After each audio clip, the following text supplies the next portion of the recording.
Hired to clean a billionaire's mansion, Kiana Evans never expected to cross paths with its reclusive owner. But when fate thrusts her into Ethan Lancaster's world, secrets unravel, hearts collide, and a love neither saw coming begins to take shape. Can they overcome the odds? Before we get into the story, comment below where in the world you are watching from today. The morning sun streamed through the windows of the small apartment as Kiana Evans hurriedly gulped down her coffee. At 30 years old, she had mastered the art of getting ready in record time. Her dark hair was pulled back in a simple ponytail, and her face was free of makeup, except for a touch of mascara. "Mom, did you take your medicine?" Kiana called out, grabbing her worn backpack from the kitchen chair. "Yes, dear," replied Maria Evans from her bedroom. "Don't worry about me. You just focus on your new job today." Kiana poked her head into her mother's room. Maria was propped up in bed, surrounded by the medical equipment that had become a permanent fixture in their lives. The cancer treatments had left her weak, but her smile remained as bright as ever. "I made you breakfast. It's in the microwave. And I left your pain pills by your water," Kiana said, checking her watch. "You're always taking care of everyone," Maria said softly. "But who takes care of you?" Kiana smiled. "I'm fine, Mom, really. This new cleaning job pays double what I was making at the hotel. If everything goes well, we might even be able to get you that new treatment Dr. Mendez mentioned." Before Maria could respond, the front door burst open, and Kiana's younger brother, Tyler, rushed in. At 22, he was a ball of energy despite working night shifts at the local factory. "Sis, you're still here." "Thought you'd be gone already," he said, tossing his backpack on the sofa. "Just leaving. Did you get any sleep at all?" Tyler shrugged. "A couple hours. Don't worry, I'll be here with Mom today." Kiana grabbed her keys. "There's leftover lasagna in the fridge. And don't forget, Mom's meds at noon, check her blood pressure, and no visitors because of her immune system," Tyler recited. "Got it, just like yesterday and the day before. Now go, or you'll be late." With one last glance at her family, Kiana headed out. The bus ride across town took 45 minutes, giving her time to study the information she'd been given about her new workplace, Lancaster Estate, one of the most luxurious mansions in the exclusive Hillcrest neighborhood. The employment agency had been very clear. She was only responsible for cleaning, not interacting with the owner. Mr. Lancaster valued his privacy, and all staff were expected to be practically invisible. As the bus approached the wealthier part of town, Kiana's stomach tightened with nervousness. The houses grew larger, the gardens more manicured, until finally she stood before an imposing iron gate with a large L worked into the design. After identifying herself through the intercom, the gates swung open, revealing a long driveway, leading to what looked more like a palace than a home. The mansion was 3 stories of gleaming white stone and glass, surrounded by perfectly landscaped gardens. Mrs. Hoffman, the stern-faced housekeeper who had interviewed her, was waiting. At the entrance, "So you're on time." "Good," she said, her expression unchanged. "Follow me for the tour and instructions." As they walked through the massive house, Kiana tried not to gawk at the luxury surrounding her. Marble floors, crystal chandeliers, artwork. That probably cost more than she would earn in a lifetime. "The East Wing is completely off-limits," Mrs. Hoffman explained, pointing to a corridor blocked by elegant double doors. "That's Mr. Lancaster's private quarters. You'll clean the main areas, guest rooms, and staff quarters only." "What about Mr. Lancaster's office or other rooms he uses?" Kiana asked. Mrs. Hoffman's thin lips pressed together. "Mr. Lancaster rarely leaves his wing. When he does, it's usually when the house is empty. You won't run into him." There was something in the housekeeper's tone that sparked Kiana's curiosity. "Is he not well?" For a moment, Mrs. Hoffman's professional mask slipped. "Mr. Lancaster had an accident 2 years ago. He prefers his privacy, that's all you need to know." The tour continued with detailed instructions about which products to use on which surfaces, which rooms to prioritize, and the schedule for laundry and deep cleaning. By the time they finished, Kiana's head was spinning with information. "Any questions?" Mrs. Hoffman asked. "Just one," Kiana replied. "How many people work here? The house is huge." There's me, the gardener who comes twice a week, the chef who prepares meals and leaves, and Mr. Lancaster's nurse, she listed. And now you. We used to have more staff, but Mr. Lancaster prefers fewer people around these days. Kiana nodded, though she found it strange that such a massive house had so few people maintaining it. You can start with the main living room. Cleaning supplies are in this closet. I'll check your work before you leave today. Left alone, Kiana got to work. The house was immaculate already, making her wonder if her job was more for show than necessity. Still, she cleaned meticulously, aware that in a place like this, even a speck of dust would be noticeable. Hours passed as she worked her way through the ground floor. The house was eerily quiet, with only the occasional sound of Mrs. Hoffman's heels clicking on the marble floors as she passed by to check on Kiana's progress. Just after lunch, while Kiana was polishing a massive mirror in the hallway, she heard raised voices coming from somewhere in the house. Curiosity got the better of her, and she followed the sound to a partially open door near the forbidden east wing. "I don't care what you have to do, just find someone," a male voice shouted, deep and commanding despite its obvious frustration. "Mr. Lancaster, it's not that simple," replied a frazzled female voice. "Your nurse called in sick, and the agency can't send a replacement until tomorrow at the earliest. So I'm supposed to just sit in my own filth until tomorrow. Fantastic." Kiana stepped back, not wanting to be caught eavesdropping, but her cleaning cart bumped against the wall with a telltale clatter. The voices inside went silent. "Who's there?" demanded the male voice. Before Kiana could retreat, Mrs. Hoffman appeared. From around the corner, her face flushed with stress. Seeing Kiana, she sighed. "It's just the new cleaning girl, Mr. Lancaster," she called through the door. There was a pause. "Send her in." Mrs. Hoffman looked at Kiana, her expression a mixture of apology and warning. "Mr. Lancaster is having a difficult day. Just be professional." Swallowing hard, Kiana entered what turned out to be a luxurious study. Sitting behind a massive desk was a man who could only be Ethan Lancaster. Even seated, it was clear he was tall. His dark hair was slightly too long, as if he hadn't bothered with a haircut in months. His face was strikingly handsome, with sharp cheekbones and a strong jaw covered in stubble that was just short of becoming a beard. But it was his eyes that caught Kiana's attention, deep blue and filled with a mixture of anger and something that looked like shame. She immediately noticed the wheelchair positioned beside the desk, understanding dawning on her. "So you're the new cleaning girl," he said, his tone dismissive as his eyes swept over her. Kiana straightened her shoulders. "Kiana Evans. I'm here to clean your house, not to be called girl." She regretted the words as soon as they left her mouth. This was her first day, and she was already talking back to her employer. But to her surprise, a flicker of something, respect perhaps, crossed Ethan's face before his scowl returned.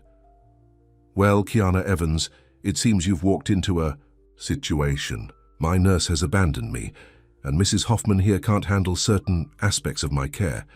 Mrs. Hoffman looked mortified. "Mr. Lancaster, I'm sure we can find a solution that doesn't involve the cleaning staff." "Why not?" he challenged, a bitter edge to his voice. "I need someone to help me bathe and change. I can't do it myself, as you well know." He turned his gaze back to Kiana.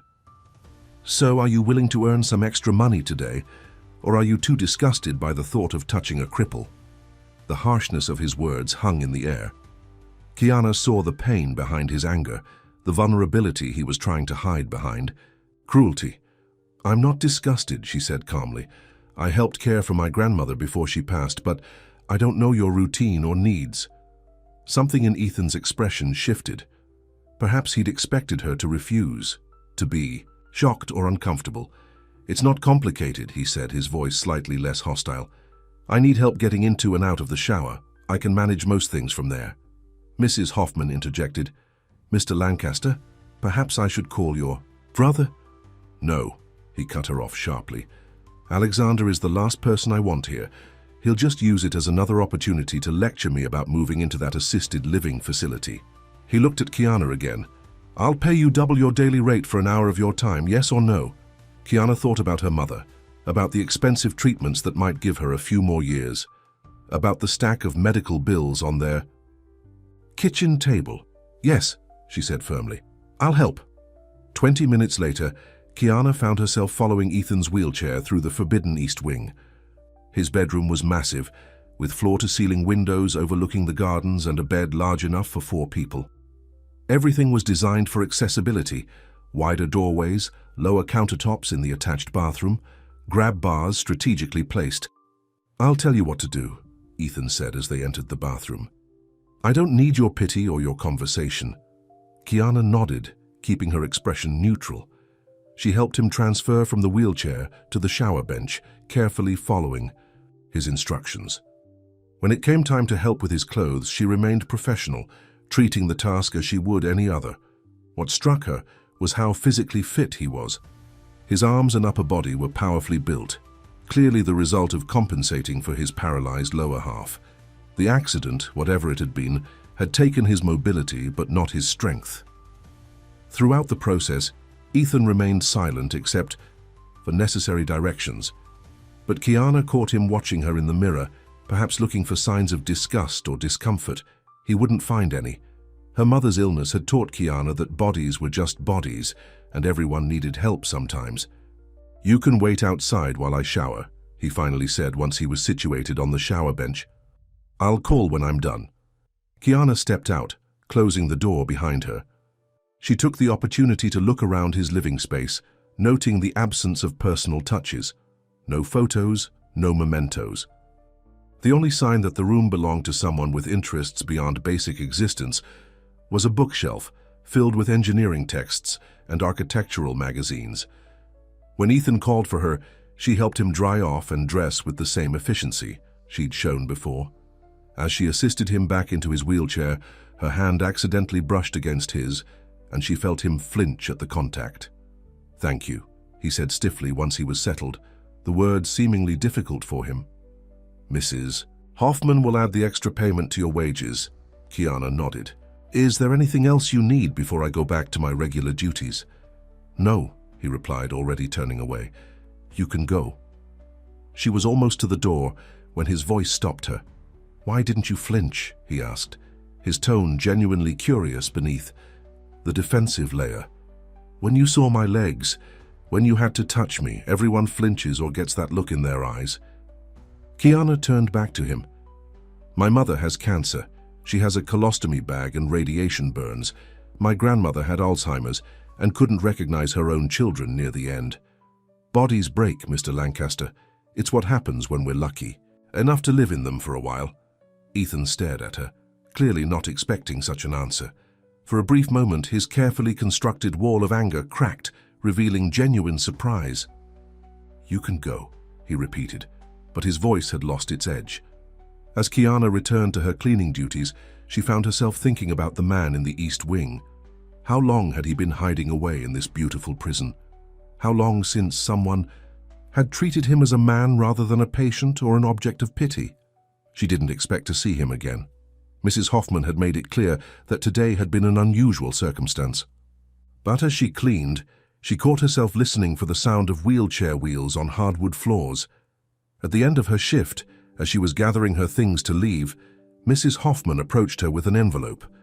"Your payment for today, including—" "There's extra service," she said, her tone careful. "Mr. Lancaster has also requested that you return tomorrow." Kiana's eyebrows rose in surprise. "For cleaning or—" "For cleaning," Mrs. Hoffman clarified. "But he specifically asked for you. That's unusual." As Kiana left the mansion and waited for her bus, she opened the envelope and gasped. The amount was triple what she'd been promised, with a note that simply read, "For your mother, E.L." She stared at the note, wondering how he knew and what it meant. One thing was certain: Ethan Lancaster was much more observant and perhaps much more complex than his bitter exterior suggested. On the bus ride home, Kiana found herself thinking about the strange day and the even stranger man she'd met. Whatever had happened to Ethan Lancaster had left more than his body broken, but for a brief moment when she'd spoken honestly to him, she'd glimpsed something in his eyes, a flicker of the man he might have been before. She would return tomorrow, and not just for the money. Something told her there was more to Ethan Lancaster's story than a wheelchair and a bitter attitude. and despite her better judgment, she found herself wanting to discover what that something was. Kiana returned to the Lancaster mansion the next day with mixed emotions. The generous payment would cover her mother's medical bills for the month, but something else drew her back.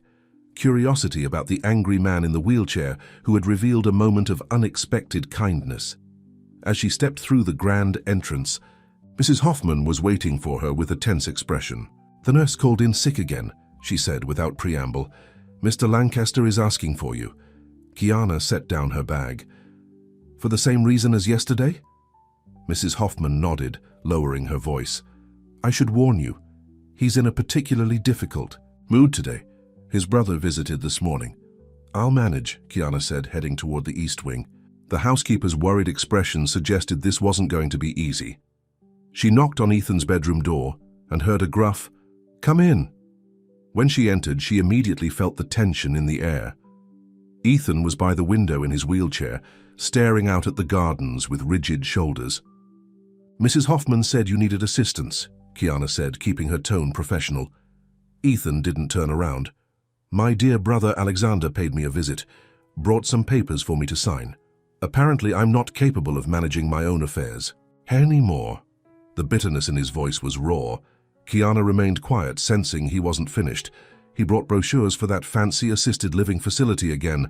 Says it would be better for everyone if I stopped being so stubborn." Ethan finally turned his wheelchair to face her. "Tell me, Kiana Evans, do I look like I belong in a nursing home?"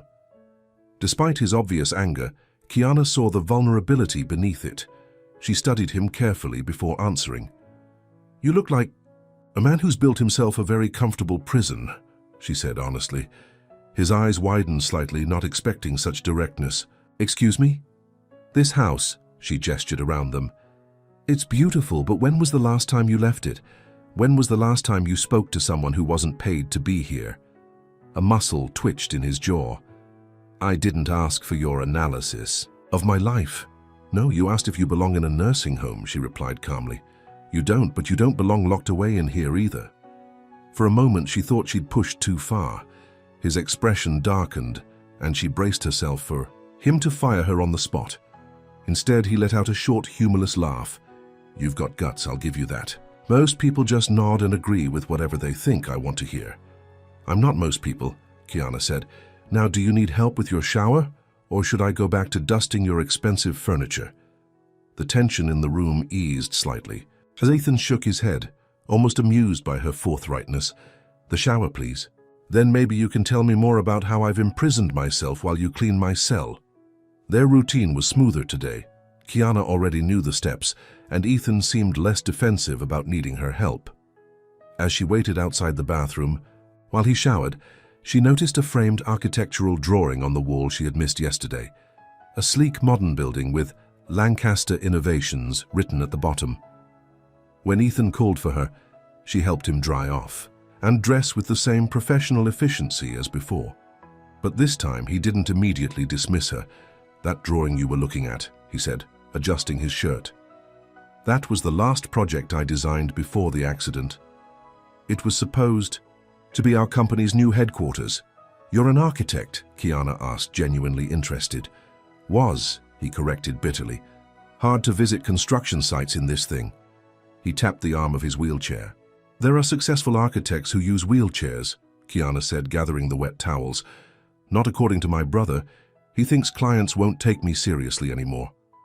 Ethan's voice was casual, but his eyes revealed the pain behind the words. "Alexander's been running the company since the accident. He thinks it's permanent." "And what do you think?" Kiana asked. Ethan looked at her sharply. "I think my nurse conveniently keeps calling in sick, and you ask too many questions." Kiana smiled, unfazed by his attempt to push her away. "My mother says I was born asking questions. Speaking of whom, thank you for the extra money. It helped. More than you know." Something softened in Ethan's expression. "How is she?" "Fighting. The treatments are hard, but she's determined to see my brother graduate college." Kiana paused, curious. "How did you know about her?" "You mentioned her yesterday," he said, "and I saw the medical alert app on your phone when you set it down to help me. It wasn't hard to figure out." They fell into a strange routine over the next few days. The nurse remained mysteriously absent, and Kiana continued to help Ethan with his morning routine before tackling her regular cleaning duties. Their conversations grew longer, punctuated by Ethan's attempts to retreat behind sarcasm whenever the topics became too personal. One morning, as Kiana was helping him into his wheelchair, she noticed a photo tucked inside one of his books. Ethan standing beside a sleek sports car, his arm around a beautiful blonde woman. "Who is she?" Kiana asked before she could stop herself. Ethan snatched the photo and shoved it back in the book. "No one important."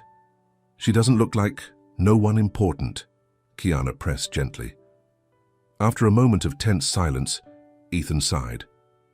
"Vanessa, my ex-fiancée, she stuck around for 3 months after the accident, said she couldn't handle being with half a man." The pain in his voice was barely concealed beneath the sarcasm. "She sounds like a whole idiot," Kiana said firmly. Ethan looked up surprised, then let out a genuine laugh, the first Kiana had heard from him. The sound transformed his face, making him appear younger, more like the man in the photograph. "Whole idiot," he repeated, still smiling. "I've never heard it put quite that way." "Well, it's true," Kiana said, continuing with her work. "The accident didn't make you half a man. It just revealed she was half a partner." Ethan studied her with newfound interest. "You're not what I expected, Kiana Evans." "What did you expect?" she asked, gathering her cleaning supplies. "Someone who would clean my floors and pity the crippled rich man," he said bluntly. "Not someone who would call my ex an idiot and me a prisoner in my own home." "Honesty doesn't cost extra," Kiana replied with a smile. "Now I have 3 bathrooms to clean before lunch." Later that day, as Kiana was polishing the grand piano in the living room, she heard the sound of wheels on hardwood. Ethan appeared. In the doorway, a laptop balanced on his legs. "I have a design problem," he said without preamble. "I could use a fresh perspective." Kiana raised an eyebrow. "I don't know anything about architecture." "Exactly," Ethan said, rolling into the room. "You're not trained to see things the way I do. Sometimes that's valuable." He set up his laptop on the coffee table, revealing detailed plans for a building. For the next hour, he explained the project to her, a community center with accessibility features built into its very core, not added as an afterthought. "It's beautiful," Kiana said honestly, studying the graceful lines and thoughtful details. "Is this for Lancaster Innovations?" A shadow crossed Ethan's face. "No, it's just something I've been working on. Alexander doesn't know." "Why not?" "It's brilliant." "Because he'd see it as a waste of time," Ethan said, his voice hardening. "He thinks my design days are over. Then he's as much of an idiot as your ex," Kiana said matter-of-factly. Again, that surprised laugh escaped Ethan. "You really don't hold back, do you?" "Not when I see talent being wasted because of other people's limitations." She pointed to a detail in the design. "What's this? Space for?" They continued discussing the project until Mrs. Hoffman appeared, looking startled to find them working together. She cleared her throat. "Mr. Lancaster, your brother is here to see you." The easy atmosphere between Kiana and Ethan instantly evaporated. He quickly closed his laptop, his face closing off as well. "Tell him I'm busy," he said tersely. "He says it's important. Something about the Jenkins contract." Ethan's jaw tightened. "Fine. Send him to my study." As he prepared to leave, he glanced at Kiana. "Thank you for your input. It was helpful." Curious about the brother who caused such tension, Kiana made sure her cleaning duties took her near Ethan's study. The door was partially open, allowing voices to carry. "You've been missing board meetings for months," came a smooth, authoritative voice. "The investors are getting nervous." "The investors? Or you, Alexander?" Ethan replied coldly. Kiana caught a glimpse of Alexander Lancaster through the gap in the door. Tall and impeccably dressed with the same dark hair as Ethan, but none of his brother's warmth. "Both," Alexander said. "Look, Ethan, no one expects you to return to your former role, but at least make an appearance occasionally to show you're still involved." "Involved?" Ethan's voice rose. "You've been systematically pushing me out of every decision. That Jenkins design was mine, and you've completely reworked it without even consulting me. Because your original design wasn't practical anymore," Alexander said with exaggerated patience. You have to accept that things change. Your condition? My condition doesn't affect my mind, Ethan snapped, or my ability to design buildings. There was a heavy pause before Alexander spoke again, his voice softer but somehow more dangerous. The board is considering a vote next month on your continued role as chief architect. The silence that followed was deafening. When Ethan finally spoke, his voice was tight with controlled fury. Get out! Ethan, be reasonable. Get out of my house. Kiana quickly moved away as the study door swung open fully. Alexander stormed out, not even noticing her as he passed. She waited a moment before approaching the study, finding Ethan staring out the window, his hands gripping the arms of his wheelchair so tightly his knuckles were white. Are you okay? She asked quietly. He didn't turn around. How much did you hear? Enough, she admitted. Your brother doesn't seem very supportive. Ethan laughed bitterly. Alexander has been waiting for years to take control of the company. My accident was the perfect opportunity. What will you do? He finally turned to face her, his expression resolute. Fight back, but I'll need to leave this house to do it. The determination in his voice made Kiana smile. About time. I haven't been in public since the accident, he admitted, a flicker of uncertainty crossing his face. People stare. They whisper. Let them, Kiana said simply. You can't control what others do, only how you respond to it. Ethan studied her as if seeing something new. Would you come with me to the office? I could use someone in my corner. The request surprised her. I'm just your cleaning lady, Mr. Lancaster. No, he said firmly. You're much more than that. You're the only person who's been honest with me in 2 years. Before Kiana could respond, her phone rang, Tyler's ringtone. She excused herself to answer it, instantly alarmed by her brother's panicked voice. Kiana, you need to come home now, Mom collapsed. We're at Memorial Hospital. Her world tilted. I'm on my way. When she returned to the study, Ethan immediately noticed her distress. What's wrong? My mother, Kiana said, already gathering her. Things. She's in the hospital. I have to go. I'll drive you, Ethan said without hesitation. Kiana blinked in surprise.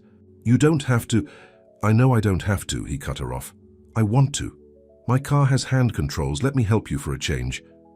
20 minutes later, Kiana found herself in the passenger seat of a sleek, modified SUV, the first time Ethan had driven anywhere in months, according to Mrs. Hoffman's shocked expression as they left.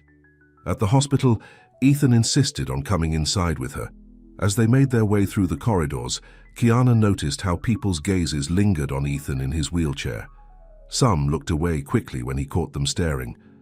Others wore expressions of pity that made his jaw clench, but Ethan kept his focus forward, refusing to be diminished by their reactions.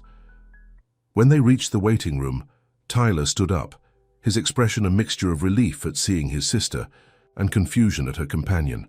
How is she? Kiana asked immediately. Stable now, Tyler said. Her blood pressure dropped really low. They're running tests. Kiana introduced Ethan, who insisted on staying until they received news about Maria's condition.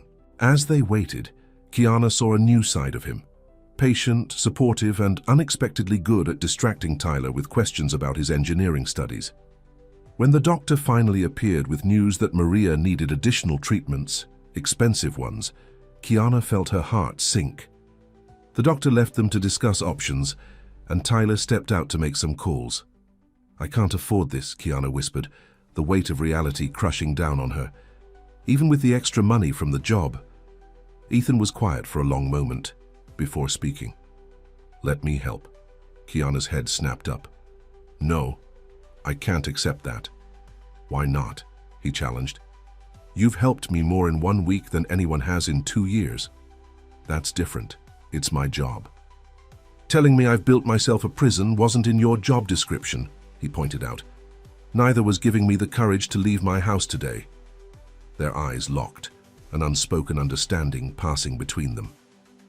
This isn't charity, Kiana, Ethan said softly. It's friendship. The word hung between them, simple yet profound. In the sterile hospital waiting room, something shifted in their relationship. No longer employer and employee, but two people facing different battles, finding unexpected strength in each other. Okay, Kiana finally agreed. But I'll pay you back somehow. Ethan smiled. You already have. That evening, as Kiana sat by her mother's hospital bed, she thought about the strange turn her life had taken. What had begun as a simple cleaning job had become something neither she nor Ethan could have anticipated. Across town, Ethan Lancaster sat in his study, looking at the architectural plans on his computer screen with renewed purpose. For the first time in 2 years, he felt something he had thought was lost forever: hope. And it had come from the most unexpected source: a cleaning woman who saw beyond his wheelchair to the man still fighting to break free. 2 weeks had passed since Maria Evans' hospitalization. Thanks to Ethan's financial assistance, she was receiving the advanced treatments Dr. Mendez had recommended. Kiana had tried to refuse, but Ethan had been insistent, arranging everything directly with the hospital to prevent her from declining his help. "Consider it an advance on your salary," he had said when she protested. "Besides, I have more money than I know what to do with." Their relationship had changed dramatically. Though Kiana still cleaned the mansion, her duties now included helping Ethan prepare for his increasingly frequent trips to the Lancaster Innovations offices. The regular nurse had mysteriously been reassigned to another client, and Mrs. Hoffman no longer questioned Kiana's presence in the East Wing. On a sunny Tuesday morning, Kiana arrived at the mansion to find Ethan already dressed and waiting in the kitchen, his laptop open on the table. "You're up early," she remarked, setting down her bag. "Board meeting today," he replied, his expression determined. "Alexander thinks he's going to push through that vote to remove me as chief architect. He's in for a surprise." Kiana smiled, pouring herself a cup of coffee. "What's your plan?" "I'm presenting the community center design, with a few modifications based on your suggestions, actually." He turned the laptop so she could see the screen. "See how I adjusted the entry plaza?" Kiana leaned closer, their shoulders almost touching. As he explained the changes, she was increasingly aware of these small moments of closeness, the brush of his hand against hers when she handed him documents, the way his eyes lingered on her face when he thought she wasn't looking. "It's perfect," she said, genuinely impressed by the elegant design. "They'd be fools to ignore your talent." Ethan's confidence faltered slightly. "Alexander can be very persuasive, and the board hasn't seen me in months. They might think I'm not capable anymore." "Then show them they're wrong," Kiana said, firmly. "You're still the same brilliant architect you always were. The only difference is you sit down more often now." Ethan laughed, the sound becoming more natural the more time they spent together. "You have a gift for simplifying things." "Speaking of simplifying," Kiana said, checking her watch, "we should leave soon if you want to be early for that meeting, too." Her surprise, Ethan reached out and took her hand. "Come with me." "To the board meeting?" "I don't belong there, Ethan." "Neither do I, according to Alexander," he said with a wry smile. "But I want you there. You've become my good luck charm." The hesitation in his voice suggested he'd been about to say something else. Kiana felt her heartbeat quicken. "What about my cleaning duties?" she asked, trying to maintain some professional distance, even as her resolve weakened. "Mrs. Hoffman can manage for one day," Ethan insisted. "Please, Kiana," how could she refuse when he looked at her that way? "All right, but I'm not dressed for a corporate meeting." Ethan's eyes traveled over her simple uniform. "We can fix that. Consider it part of your job today." An hour later, Kiana found herself in a high-end boutique, watching in disbelief as Ethan instructed the saleswoman to bring outfit after outfit for her to try on. "This is too much," she protested, as he dismissed another dress for being not quite right. "It's necessary," he replied, his eyes lighting up as the saleswoman returned with a sleek navy blue dress. "That one. Try that one." In the fitting room, Kiana stared at her reflection, hardly recognizing herself. The dress was simple but elegant, making her look professional and confident. When she emerged, Ethan's expression made her blush. "Perfect," he said softly. By the time they arrived at Lancaster Innovations headquarters, a gleaming tower of glass and steel in the heart of downtown, Kiana felt like she was living someone else's life.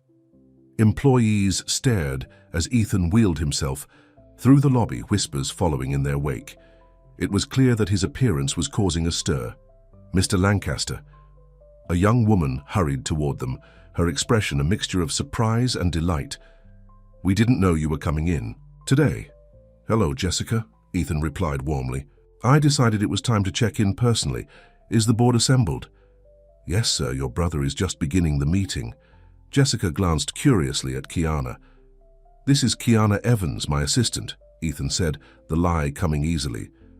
"She'll be joining us." As they rode the elevator to the top floor, Kiana whispered, "Your assistant?"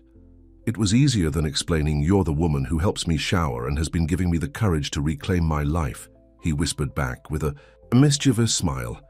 The boardroom fell silent as Ethan wheeled himself in, Kiana a step behind.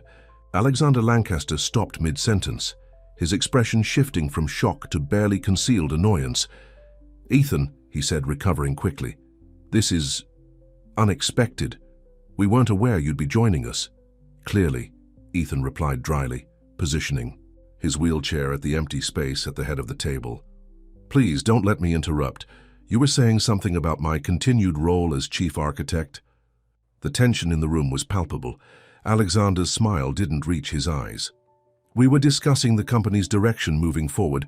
Given your situation, we thought it might be time to consider a leadership change in the design department." "My situation hasn't affected my ability to design," Ethan said firmly.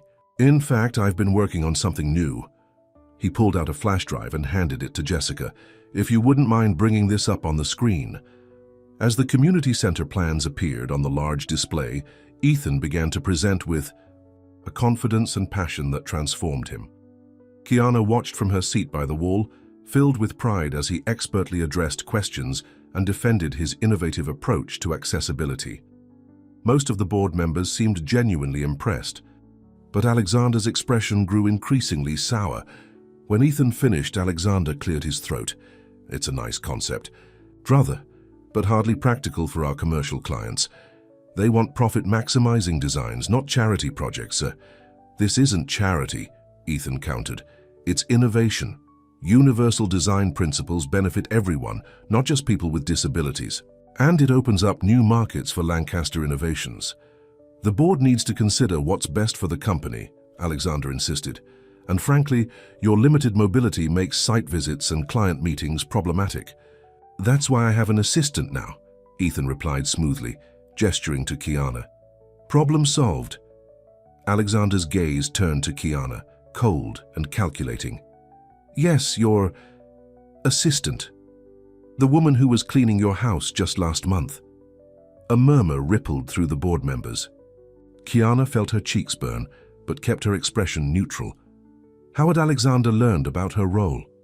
"Ms. Evans has multiple qualifications," Ethan said, his voice tight. "And her previous employment is irrelevant to this discussion." "I disagree," Alexander said, his tone falsely sympathetic. "It speaks to your judgment, Ethan. First, you isolate yourself for 2 years, refusing to participate in company operations. Then you suddenly appear with a housekeeper pretending to be an executive assistant, presenting designs that completely depart from our established brand." He turned to the board members. "This only confirms my concerns about my brother's readiness to continue in his role." Kiana saw the trap closing around Ethan. Alexander had clearly been preparing for this confrontation, laying groundwork with the board members before Ethan's arrival. She wanted to speak up, but knew it wasn't her place. To her surprise, Ethan remained calm. "You're right about one thing, Alexander. I have been isolated, by choice at first, then by habit. And during that time, you've been systematically changing. The company my father built, shifting away from the principles of design excellence toward mere profit maximization." He turned to address the entire board. "But I'm back now, and I'm not going anywhere. If you want to vote me out, go ahead. But know that I retain controlling interest in this company, something my brother seems to have conveniently forgotten to mention." Alexander's face paled. "That's not—" "Check the bylaws," Ethan continued, his voice strengthening. "My father ensured that creative control would always remain with a Lancaster who understood design. That's me, not Alexander. I've allowed My brother considerable freedom during my absence, but that ends today. The room fell silent as the board members exchanged glances. It was clear that Alexander had misled them about Ethan's position in the company. An older board member finally spoke up. I think we should table this discussion for now. Ethan, it's good to have you back. Perhaps you and Alexander can work out your differences privately before we proceed. The meeting adjourned shortly after, with Alexander storming out without another word to his brother. As the room cleared, Ethan let out a long breath, the confidence he'd displayed giving way to exhaustion. Are you okay? Kiana asked softly, moving to his side. Better than I've been in years, he replied with a tired smile. Thank you for being here. I didn't do anything, she protested. You did everything, he said, his eyes meeting hers. I wouldn't have had the courage to come back if it weren't for you. As they prepared to leave, Jessica appeared at the door. Mr. Lancaster, there are several employees who'd like to say hello. They've missed you. What followed was a procession of designers, architects and other staff members coming to welcome Ethan back. Kiana stepped aside, watching as he reconnected with his team, the easy rapport suggesting he had been a well-liked leader before his accident. It was nearly evening when they finally left the building. In the car, Ethan was quieter than usual, lost in thought. You're a natural leader, Kiana said, breaking the silence. They all respect you so much. I abandoned them, Ethan replied, regret heavy in his voice. After the accident, I convinced myself they'd be better off without me, that everyone would be. It's not too late to make things right. He glanced at her. No, it's not. Starting with dinner. You must be starving. Before she could respond, he was already changing direction, driving toward an upscale restaurant overlooking the city. Kiana felt a flutter of nervousness. This was feeling less like a work relationship and more like something else entirely. The restaurant staff greeted Ethan by name, suggesting he had once been a regular. They were led to a table with a spectacular view of the sunset over the city skyline. After they ordered, Ethan raised his glass in a toast. To new beginnings, he said, his eyes never leaving hers. To new beginnings, she echoed, trying to ignore the way her pulse quickened under his gaze. As they ate, their conversation flowed easily, touching on everything from Kiana's dreams of going back to school to Ethan's ideas for reshaping his company. For those few hours, the differences in their backgrounds and circumstances seemed to fade away. Why did you really ask me to come with you today? Kiana asked as they finished dessert. Ethan was quiet for a moment. Because when I'm with you, I forget about the wheelchair. I forget about the accident. I just feel like me again. The honesty in his voice touched something deep inside her. Ethan, Her phone rang, interrupting the moment. It was Tyler. With the apologetic smile, she answered. Kiana, you need to come home, Tyler said, his voice tight with worry. Mom's not doing well. The doctor says the treatment isn't working as they hoped. Her happiness evaporated instantly. I'll be right there. Ethan didn't ask questions, immediately calling for the check and driving Kiana to her apartment. When they arrived, he surprised her by turning off the engine. I'm coming with you, he said, leaving no room for argument. The small apartment was a stark contrast to Ethan's mansion, but he showed no reaction to the humble surroundings. His focus was entirely on supporting Kiana, as Tyler explained the situation. Maria's cancer had spread despite the treatments, and her condition was deteriorating rapidly. The doctor wants to try an experimental treatment, Tyler said, his young face lined with worry. But it's not covered by insurance. Whatever it costs, I'll cover it, Ethan said immediately. Tyler looked at him in surprise. You don't even know us. I know, Kiana, Ethan replied simply. And that's enough. Later that night, after arrangements had been made for Maria's new treatment, Kiana walked Ethan back to his car. The night air was cool, and Ethan had insisted she wear his jacket over her new dress. I don't know how to thank you, she said, her voice thick with emotion.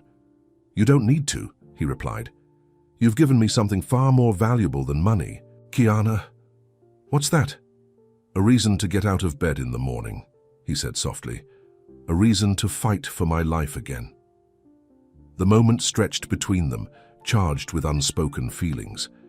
Kiana was acutely aware of how close they were standing, how easy it would be to lean down but she pulled back, confusion and doubt flooding her mind. This was her employer, a man from a completely different world. Whatever she thought she was feeling couldn't be real or wise. "It's late," she said, taking a step back. "Thank you for everything today." A flicker of disappointment crossed Ethan's face before he nodded. "Of course. Will I see you tomorrow?" I don't know. I should stay with my mother." "I understand." He hesitated, then added, "If you need anything at all, please call me."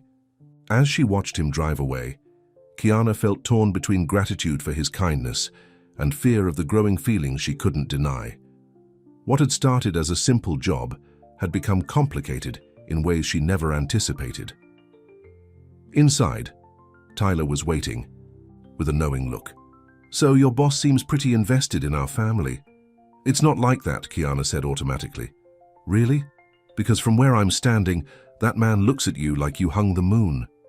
"He's just grateful I treated him like a normal person," she insisted. "Besides, we come from different worlds. Someone like him doesn't end up with someone like me." "Why not?" Tyler challenged. "Because he's rich? Because he uses a wheelchair? Or because you're scared?" Kiana didn't have an answer. Across town, Ethan returned to his mansion, which suddenly felt emptier than ever. He made his way to his study, where he found Alexander waiting for him. "Breaking and entering now, brother?" Ethan asked coldly. "I still have a key," Alexander replied, standing from the leather chair. "We need to talk about what happened today." "There's nothing to discuss. You tried to push me out and you failed." Alexander's expression hardened. "You humiliated me in front of the board." "You did that to yourself?" Ethan countered. "Did you really think I wouldn't fight back?" "I thought you'd given up," Alexander admitted. "You've been hiding in this house for 2 years, wallowing in self-pity. What changed?" Ethan thought of Kiana, her directness, her compassion without pity, the way she saw him as a whole person. "I remembered who I am." Alexander studied him for a moment. "It's that cleaning woman, isn't it? I've heard the rumors from the staff. You've developed feelings for her." "Her name is Kiana," Ethan said sharply, "and my personal life is none of your business." "It is when it affects the company," Alexander argued. "Do you have any idea how it looks? The head of Lancaster Innovations involved with the help?" Ethan's temper flared. "Get out now!" "She's using you, Ethan," Alexander pressed. "She sees a meal ticket, a way to pay for her mother's medical bills. Why else would someone like her be interested in—" "Finish that sentence and I'll forget." "You're my brother," Ethan warned, his voice dangerously low. Alexander held up his hands in mock surrender. "Fine, make your mistakes, but when she breaks your heart, don't say I didn't warn you." After Alexander left, Ethan sat in the darkness of his study, doubts creeping in despite himself. Was Kiana only kind to him because of his money? The rational part of him rejected the idea immediately. She had been genuine from the start, even refusing his help initially. But another, more insecure part whispered that no woman could truly want him now. Vanessa's cruel words from 2 years ago echoed in his mind. "I need a whole man, Ethan, not half of one." He wheeled himself to the window, staring out at the night sky. Tomorrow would be a turning point, his official return to Lancaster Innovations, and a new chapter in his life. But tonight his thoughts were filled with Kiana and the almost moment they'd shared outside her apartment. For the first time in years, Ethan Lancaster wanted more than just his career back. He wanted a future that until recently he hadn't believed was possible. A future with someone who saw beyond his wheelchair to the man inside. But first, he needed to convince Kiana that what was growing between them was real and worth taking a chance on. The next 2 weeks brought dramatic changes to both Kiana and Ethan's lives. Kiana had taken time off to care for her mother, whose condition remained critical despite the experimental treatments. Ethan had thrown himself into reclaiming his position at Lancaster Innovations, working long hours to review designs and reconnect with clients. Despite their busy schedules, Ethan called Kiana daily to check on her mother and offer support. He had arranged for the best medical care possible, even flying in a specialist from New York. His generosity both touched and troubled Kiana, who couldn't help wondering if their growing closeness was clouded by his financial help. On a rainy Thursday afternoon, Kiana sat beside her mother's hospital bed, reading aloud from one of Maria's favorite novels. Though sedated, the doctors said Maria could still hear and understand.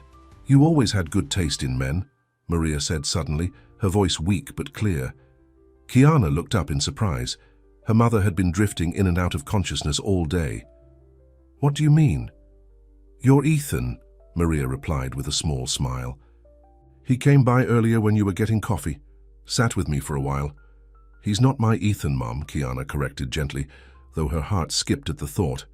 "And he didn't tell me he was visiting." "He didn't want to bother you," Maria said, her eyes drifting closed again. "But I know what I see. The way he talks about you reminds me of your father."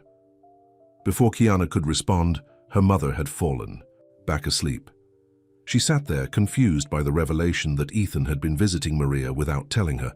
What else had they talked about? Her phone buzzed with a text from Ethan. "Meeting finished early. Can I stop by?" 20 minutes later, Ethan arrived at the hospital, looking tired but determined.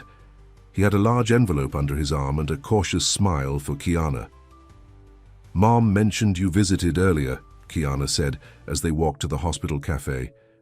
Ethan looked slightly embarrassed. "I hope that's okay. I wanted to check on her progress and you were taking a break." "Of course it's okay. It's just, you didn't tell me." "I didn't want you to think I was interfering," he explained. "How is she today?"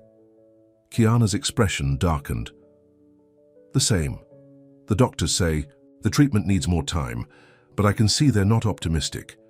Ethan reached across the table and took her hand. The simple gesture of comfort felt natural now, though it sent the same flutter through Kiana's stomach as it had the first time. "I have something to show you," he said, opening the envelope and spreading out architectural drawings. "The community center plans were approved. Construction starts next month." "Ethan, that's wonderful," Kiana exclaimed, genuinely happy for him. "Alexander didn't get in the way." "He tried," Ethan admitted. "But the board was impressed by the design and—" He hesitated.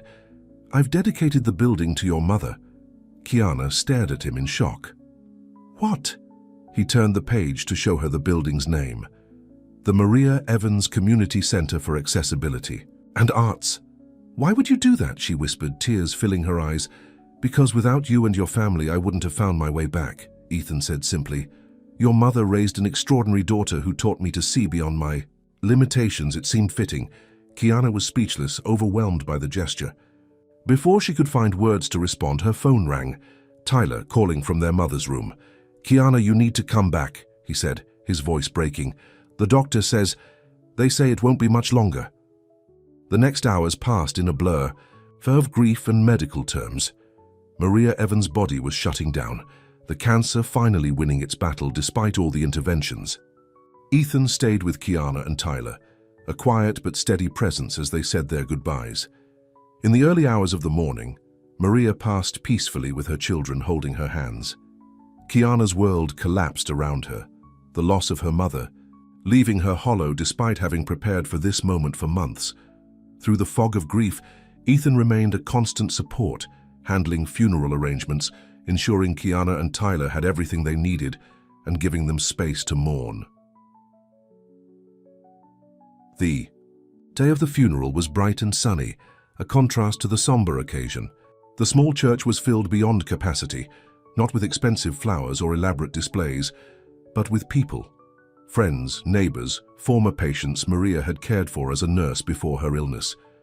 Kiana stood beside Tyler, greeting mourners with mechanical politeness, barely registering their condolences until a familiar voice broke through her numbness. "She would have hated all this fuss," said an elegant older woman, taking Kiana's hands in her own.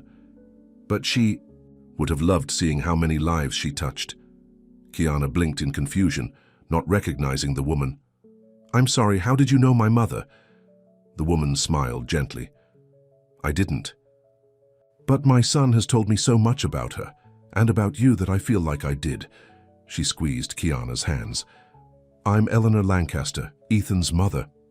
Before Kiana could process this, another person approached, Alexander Lancaster, looking uncomfortable but respectful in a dark suit.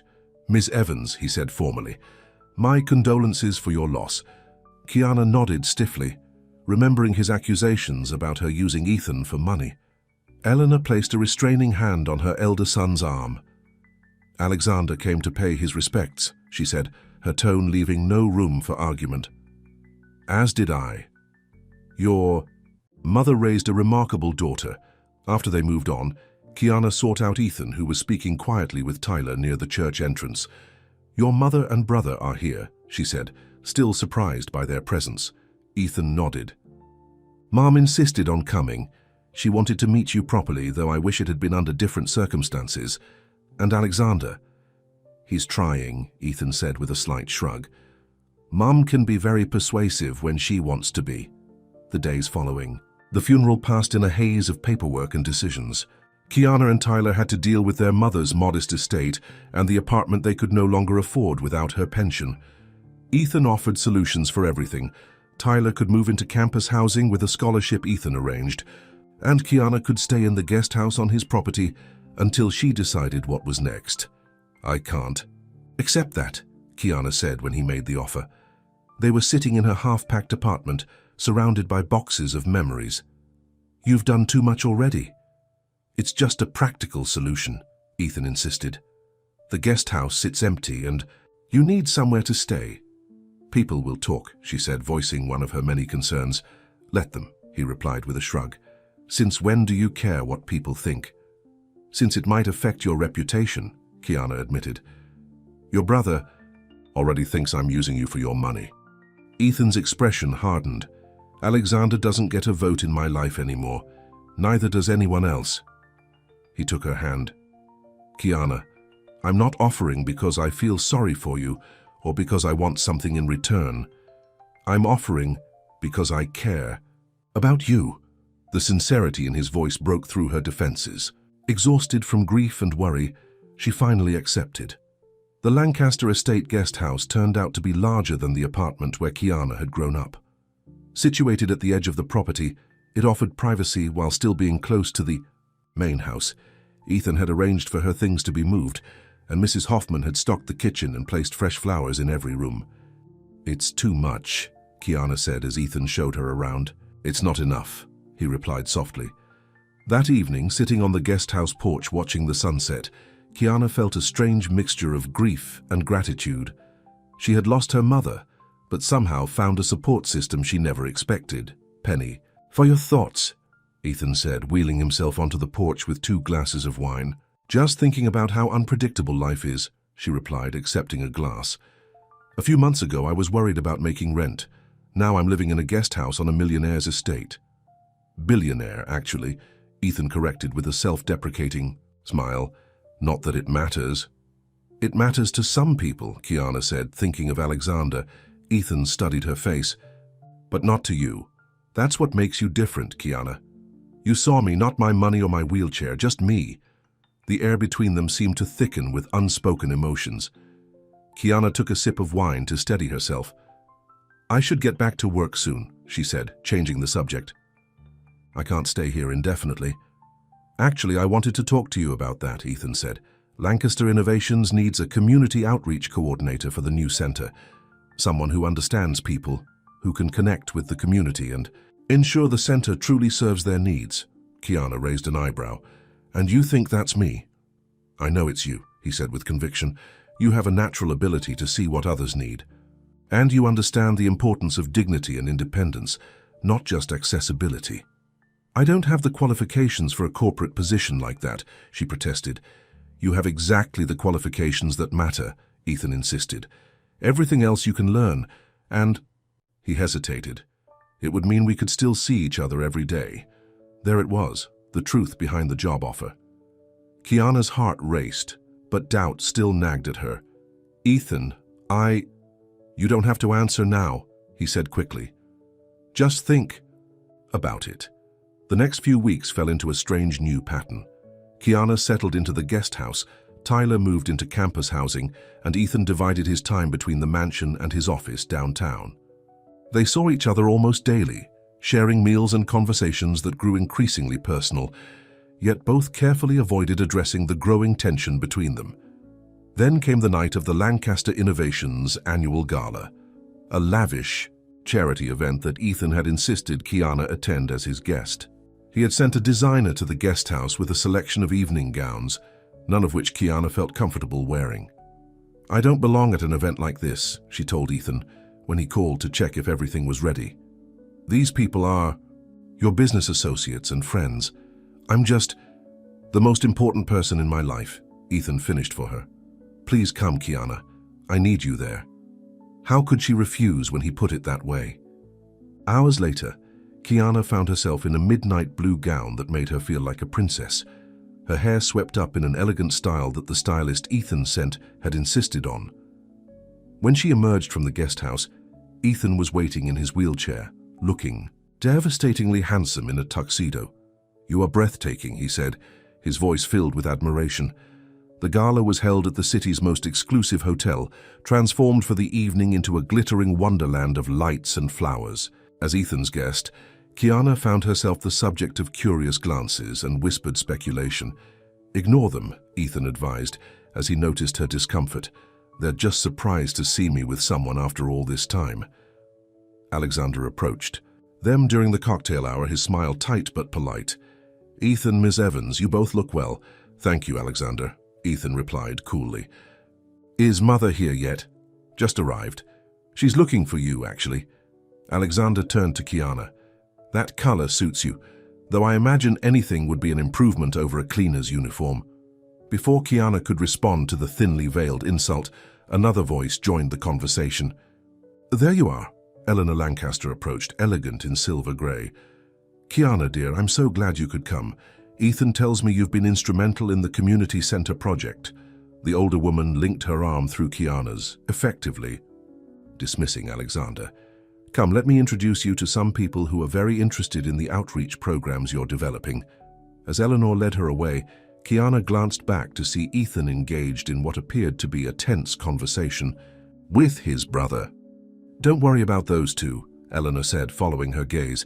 "They've been butting heads since they were children. Alexander has always been jealous of Ethan's talent." "He doesn't seem to approve of me," Kiana said quietly. Eleanor patted her arm. "Alexander doesn't approve of anything that wasn't his idea, but Ethan..." She smiled warmly. "I haven't seen my son this alive in years. Whatever you're doing, please don't stop." The evening progressed with dinner and speeches, including a moving presentation by Ethan about the Maria Evans Community Center. Sitting at the head table beside him, Kiana felt a surreal sense of belonging and not belonging simultaneously, touched by the tribute to her mother, yet aware of the gulf between her background and the wealthy donors surrounding them. After dinner came dancing, and Kiana found herself approached by several men seeking a partner. She declined politely, aware of Ethan watching from the sidelines, unable to join in this particular activity. "You should dance if you want to," he said when she returned to the table. "Don't stay sitting because of me." "I'm not," she replied. "Honestly, I'm sitting because the only person I want to spend time with is you." Something shifted in Ethan's expression, a vulnerability breaking through his confident exterior. "Kiana," he began, his voice low, "there's something I need to..." "Ethan!" Alexander's voice cut through the moment as he approached their table, a striking blonde woman on his arm. "Look who I ran into at the bar." Kiana felt Ethan tense beside her before she even registered who the woman was. From the photo she had seen months ago, she immediately recognized Vanessa, Ethan's ex-fiancée. "Hello, Ethan," Vanessa said, her voice honey-sweet. "It's been a long time." "Not long enough," Ethan replied coldly. "What are you doing here, Vanessa?" She gave a practiced laugh. "Alexander invited me, of course. When I heard about your comeback, I wanted to see for myself." Her gaze flicked dismissively over Kiana. "And who is this?" Before Ethan could answer, Kiana extended her hand. "Kiana Evans. I help Ethan shower when his nurse doesn't show up." The blunt introduction caused Vanessa to recoil slightly and Alexander to cough uncomfortably. Ethan, however, burst into genuine laughter.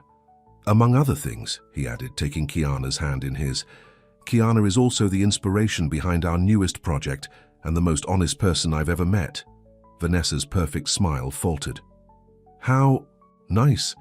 Alexander mentioned you'd hired help that was a bit unconventional. Alexander talks too much, Ethan said flatly. If you'll excuse us, Kiana and I were just leaving. Without waiting for a response, Ethan guided his wheelchair away from the table, Kiana following beside him. Once they reached a quiet alcove away from the crowd, he stopped and looked up at her with admiration. That was brilliantly handled, he said, still smiling. You should have seen her face. I thought your brother was trying to help you, Kiana said, confused by Alexander's behavior. Alexander's idea of help is pushing me back toward a woman who abandoned me when I needed her most, Ethan replied bitterly. He thinks Vanessa is more suitable than... He stopped abruptly. Then, the cleaning lady? Kiana finished for him. Ethan's expression grew serious. That's not how I see you, Kiana. That's never been how I see you. How do you see me? She asked, her heart pounding. Instead of answering, Ethan reached for her hand and pulled her gently down to his level. His eyes searched hers for a moment before he leaned forward and kissed her, softly at first, then with increasing certainty as she responded. When they finally broke apart, Kiana felt dizzy with emotion. I shouldn't have done that here, she whispered, though she couldn't bring herself to regret it. I'm done caring what other people think, Ethan said firmly. I've wasted 2 years of my life hiding away, ashamed of who I've become. I'm not wasting another minute. He took her hands in his.